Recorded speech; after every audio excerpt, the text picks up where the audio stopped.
सबसे पहले इसे निकाल लूँ। अरे निकल जा, ये खोखी मारने का। कुछ फैमिली बिल्कुल मतलब फैमिली के हर एक मेंबर पीले वस्त्र पहन के आए हुए हैं, जैसे वो पीछे दिख रहे होंगे, ये दिख रहे हैं।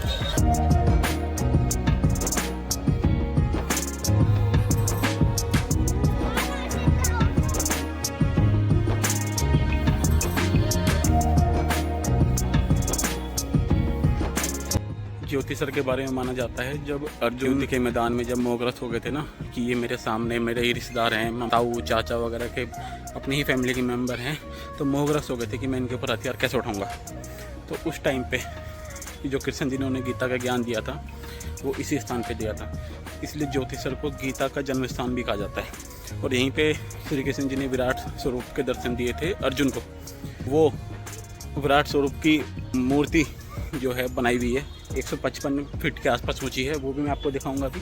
और जिस वट वृक्ष के नीचे, जिसे अमर वट वृक्ष कहा जाता है, वो भी अभी यहाँ पे है, तो उसके भी मैं आपको दर्शन कराऊंगा। अमर वट वृक्ष कहा जाता है तो मान्यता है कि वो महाभारत काल के टाइम से है यहाँ पे। और इस कुंड में स्नान करने पर पापों से मुक्ति मिलती है, ऐसी भी मान्यता है यहाँ। मैं कुछ करेक्शन करना चाहूँगा, 155 फीट मैंने ज़्यादा बोल दिया था, 40 फीट है मूर्ति का साइज़, ऊंचाई। जो यहाँ पे ना लाइट शो होता है, लाइट और साउंड शो, तो वो भी 6:30 या 6:40 पे होगा। और अभी बज रहे हैं 6, तो आधे 1 घंटे में इतना हम घूमेंगे, पूरा कवर करेंगे, इतने वो लाइट शो का टाइम हो जाएगा, तो वो भी आप लोगों को दिखाऊंगा मैं, तो आप बने रहिए मेरे साथ। तो मुझे ये सब चीज़ें देख के बड़ा अच्छा लगता है। वैसे ही मुझे स्टार प्लस वाली जो महाभारत थी ना, मैंने वही देखी है, वैसे तो मुझे बड़ी प्यारी लगती है। मुझे रामायण से ज़्यादा महाभारत अच्छी लगती है, क्योंकि महाभारत ऐसी चीज़ है कि वो आपको क्या करना है क्या नहीं करना है सब कुछ बताती है। महाभारत के जरिए आप बुरे लोगों की पहचान, अच्छे लोगों की पहचान सब कुछ कर सकते हैं। रामायण आपको ये सिखाती है कि जीवन में क्या करना है, कैसे करना है। आज जब मैं उन्हीं महाभारत के साक्ष्यों को साक्षात देख रहा हूँ ना, तो मुझे बड़ा अच्छा फील होता है। इसलिए मैं यहाँ पे दोबारा आया हूँ। मैं अयोध्या भी जाऊँगा और मैं बनारस भी जाऊँगा। बनारस भी मुझे घूमने का बहुत ज़्यादा मन है। वृंदावन मथुरा मैं घूम चुका हूँ, जो भी 84 कोस की यात्रा है उसमें लगभग मैंने कर लिया है। उसकी भी मैंने पूरा एक सीरीज़ डाली थी, वृंदावन मथुरा वाला पूरा एक सीरीज़ है। वो लोग के 4-5 लोग हैं उसमें, वो भी आप देखना अगर आपने नहीं देखा होगा तो।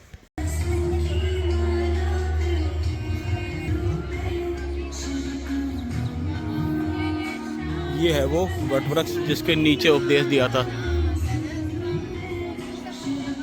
नारिमध्यान्तमनन्तवीर्यमनन्तबाहुं शशिसूर्यनेत्रं पश्यामि त्वां दीप्तहुताशवक्त्रं स्वतेजसा विश्वमिदन्तपन्तम्।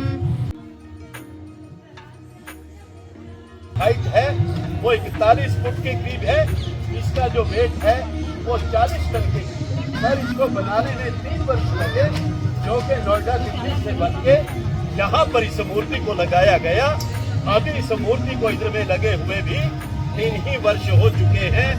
जिस कलाकार ने इसको बनाया है उनका नाम है राम सुतार, आपके महाराष्ट्र के ही कलाकार हैं। इनके लिए थोड़ा ताली बजा दीजिएगा प्रभु जी आप। दर्शक है और नाथ के राजा बलि है। 10वां जो अवतार माना जाता है वो शेषनाग के रूप में भी प्रभु जी माना जाता है, विष्णु के रूप में भी माना जाता है। प्रभु जी आप चाहेंगे तो जाते समय आप विराट रूप का भी परिक्रमा कर सकते हैं।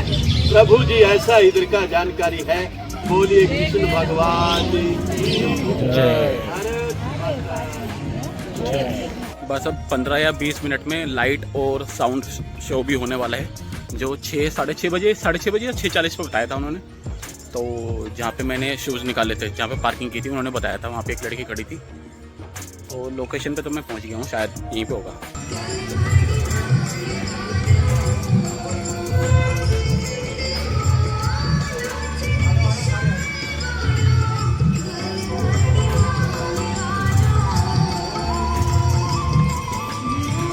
मोर मुकुट तेरे शीश पे सोहे, मुकुट तेरे शीश पे सोहे, प्यारी बंसी मेरो मन मोहे।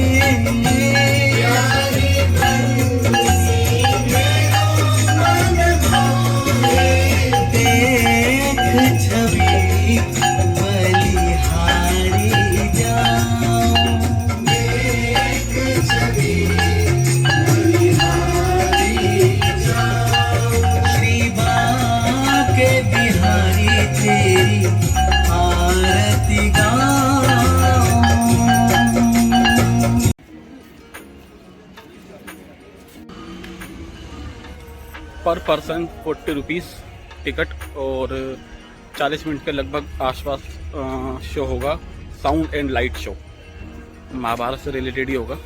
7 बजे से बता रहे हैं ये।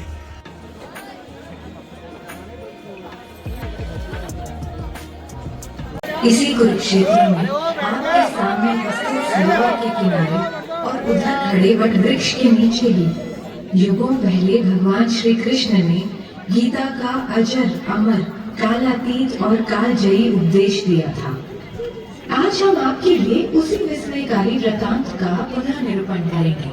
चलचित्र, प्रकाश, ध्वनि, छाया चित्रों और जलप्रपातों के मिश्र माध्यम से महाभारत के भीष्म पर्व में उल्लिखित श्री कृष्ण और अर्जुन के इस संवाद में भक्ति, योग, ज्ञान, मोक्ष और कर्म के सिद्धांतों को इस तरह से बताया समझाया गया है कि इसमें भारतीय दर्शन के विचार, संस्कार, व्यवहार के सारे पक्ष समा जाते हैं। भगवद गीता का यह नवीन निरूपण आपको तभी मजा देगा जब आप भी इसके लिए मानसिक रूप से तैयार हो जाएंगे। और इसके लिए पहला काम है कि आप अपने सेल फोन को ऑफ कर लें। आपसे निवेदन है कि इस शो की रिकॉर्डिंग ना करें, क्योंकि यह कैमरा को नहीं आपकी आंखों को सुख देगा। गांव देने से भी मना कर दिया धृतराष्ट्र के पुत्रों ने, तो युद्ध अवश्य भावी हो गया था। केवल कर्म पर है, फल पर कभी नहीं। तो कर्म करते समय फल की इच्छा कभी मत कर, और कर्म से कभी मोती मत मोड़। अभी अनंत अखंड छेद अवेद थे, सहस्त्रों सूर्यों का तेज उनमें दमक रहा था, और एक दूर घूमती गूंजती वाणी दशों दिशाओं से गुंजायमान थी।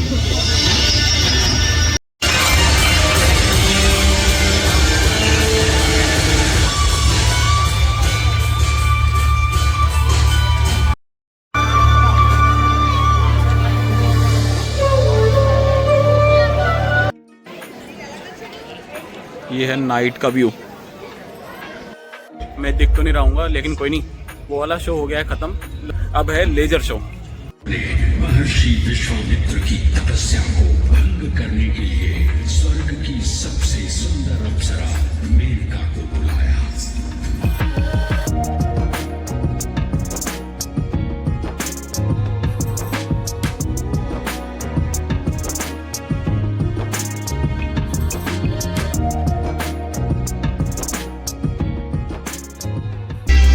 पानीपत, करनाल, कैथल, जींद, कुरुक्षेत्र, टोटल 3 शो थे।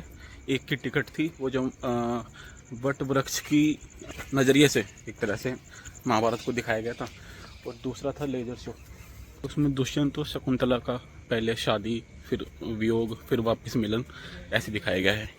और तीसरा शो था सरस्वती नदी के नज़रिए से, उसमें उन्होंने मेन कैरेक्टर कैसे कैसे मरे या क्या हुआ, जो भी हुआ, मतलब उनका वध कैसे हुआ, जो भी।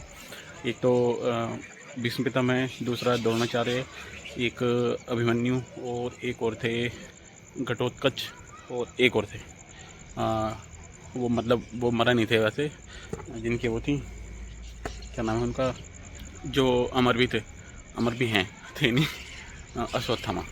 तो बस उनके नज़रिए से दिखाया गया था तीसरा शो। बाकी 2 फ्री थे, पहले वाले की टिकट थी। रूम की जद्दोजहद चलने वाली है। मैं आज तक या तो धर्मशाला में रुका नहीं हूँ, इसलिए मुझे आइडिया नहीं है पैसे क्या लेते हैं धर्मशाला वाले। ये 2100 रुपये ले रहे हैं, 2099 रुपये एक रूम के, स्टैंडर्ड रूम के, वो भी पता नहीं क्या सीन है। पैरा की धर्मशाला है, लेकिन 700 रुपये इन्होंने भी लिए हैं, 700 रुपये।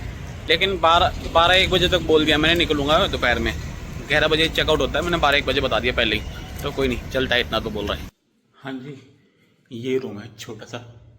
ये एंट्री के पास खड़े होके ये बेड, ये पीछे का भी एक आंगन जैसा है पीछे, वहाँ जाने का मतलब ही नहीं है क्योंकि बंद है वो। और एक चेयर दी, टीवी है, एसी है, पंखा है, एक बल्ब है, वॉशरूम, ठीक है, काम चलाओ। पर हाँ, ये काम कर रहा है इसका, प्लस इसलिए ठीक है। हाँ जी, आज भी बहुत सारी जगह घूम ली, लेकिन अभी कौन कौन सी जगह बची है। एक तो बची है बाणगंगा, जिसे भीष्म कुंड भी बोलते हैं, और सन्निहित सरोवर एक वो भी है, और एक कल्पना चावला अंतरिक्ष भवन कुछ ऐसे ही नाम है उसका, वो भी बचा हुआ एक। कल्पना चावला स्मारक तारामंडल, कल्पना चावला अंतरिक्ष भवन नहीं पगले। हाँ जी, ये है दूसरा दिन। मैं होटल से चेकआउट कर ही लिया, 11 बज रहे हैं लगभग। मैं चेकआउट कर लिया, मैंने 2 बजे तक का टाइम, 1 बजे तक का टाइम लिया था कि 1 बजे निकलूँगा मैं, लेकिन मैं 11 बजे ही निकल गया। वजह यह है कि घूमने फिरने के बाद फिर बैग लेने वापस कौन जाएगा, हो सकता है उल्टा पड़ जाए मुझे। और डे 2 की पहली लोकेशन सन्निहित सरोवर। इस जगह के बारे में कहा जाता है एक बार श्री कृष्ण जब सूर्य ग्रहण था तो एक बार वो यहाँ पे आए थे, और यहाँ पे आने के बाद इस जगह पे ही मिले थे गोपियों से, और इसी जगह को भगवान विष्णु का स्थायी निवास कहा जाता है धरती पे, इस जगह को। मज़ेदार बात है, ये सब सोच कर मुझे बड़ा अच्छा सा लगता है। और इसके बारे में सिर्फ ये दो नहीं, और भी बहुत सारी कहानियाँ हैं, कथाएं जो प्रचलित हैं जिस पे। और कहा जाता है कि महाभारत युद्ध के बाद पांडवों ने अपने जो पूर्वज थे और अपने परिजन जो थे उनकी आत्मा की शांति के लिए उनका पिंड दान जो किया था, ऐसी जगह पे किया था। और अगर आप लोगों ने सुना होगा वो कथा, जब महर्षि दधीचि ने देवताओं की रक्षा के लिए वज्रासुर का वध करने के लिए अपनी जो अस्थियाँ थी वो दान की थी देवताओं को, उससे हथियार बने थे फिर। तो वो जब यहाँ दान की थी, वो जो लोकेशन थी वो भी यही जगह है। कितनी बड़ी बात है, ऐसी जगह पे बैठा हूँ मैं, लाइव देख रहा हूँ सामने। यहाँ पे अमावस्या के दिन स्नान करने से बहुत ज़्यादा लाभ मिलता है।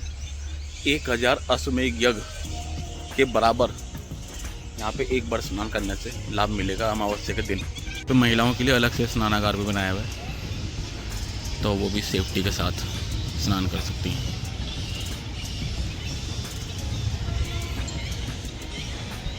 अगर आप रेलवे स्टेशन से शुरू करते हो अपनी कुरुक्षेत्र की यात्रा, अगर ई रिक्शा वगैरह बुक करते हो, 4-5 लोग हो, तो लगभग 800 रुपये के आसपास लेगा, और 700 से 800 रुपये मतलब टोटल पर पर्सन नहीं, टोटल। जब वो अपने शुरू करेगा यात्रा ना आपको घुमाने के लिए, तो सबसे पहले इसी जगह पे आएगा, यहीं से होके निकलता है। जब मैं अपने दोस्तों के साथ आया था, जब मैं चंडीगढ़ रहता था पिछले साल, तब सबसे पहले जब आए थे यहीं पे घुमाया था उसने। और वही आपके लिए गाइड का काम भी कर देगा, उसे जितनी नॉलेज होगी वो आपको बताएगा, कुरुक्षेत्र घुमाने का पूरा नॉलेज देगा वो आपको, इसके बारे में कौन सी जगह के बारे में क्या कहानी है, क्या कथा है, सब बताएगा। और जब वो घुमाएगा आपको तो वो उस साइड लाएगा आपको, मतलब वहाँ से होते हुए ऐसे होते हुए वहाँ से आपकी यात्रा जो होगी वो शुरू होगी, तो आप उस साइड से दर्शन करवाएगा वो आपको।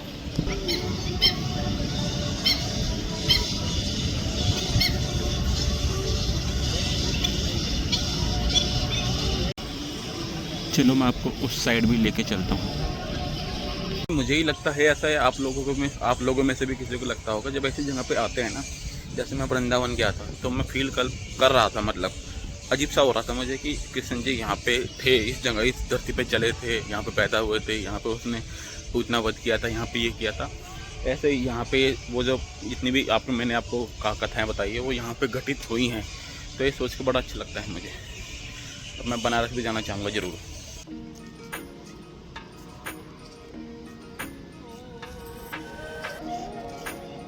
ये पेड़ देखो कितना पुराना है, कितना बड़ा है।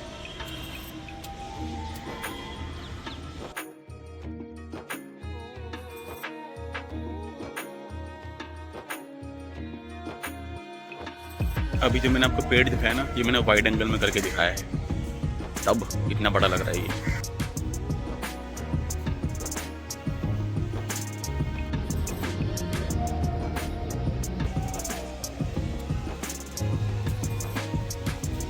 अब हम आ गए हैं दूसरी साइड, जहाँ मैं आपको वहाँ से दिखा रहा था, अपोजिट साइड से। मैं आपको वहाँ से बता रहा था वो सब बातें।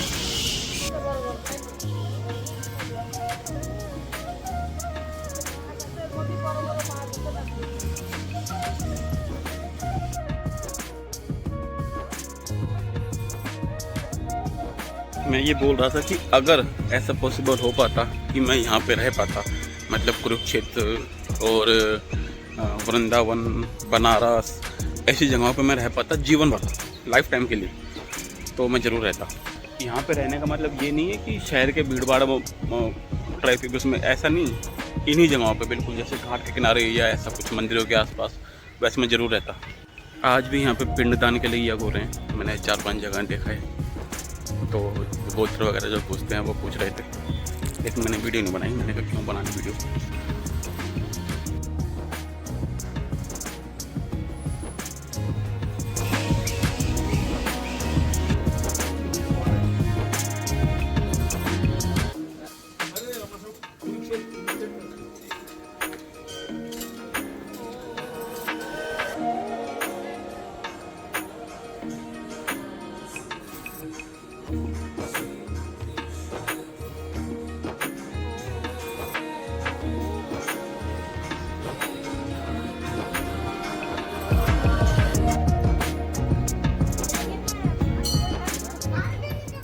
इतनी प्यारी हवा चल रही है, ठंडी ठंडी हवा।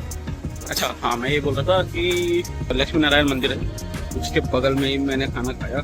3 पराठे, 2 चाय, 1 मक्खन और एक लाहौरी जीरा टाइप का कुछ आता है ना, तो 150 रुपये, 160 रुपये। तो इससे आपको आइडिया लग जाएगा हाँ क्या रेट चल रहा है। तो कहाँ खाया था वो दिखा दे। ये मंदिर यहाँ खाया था मैंने।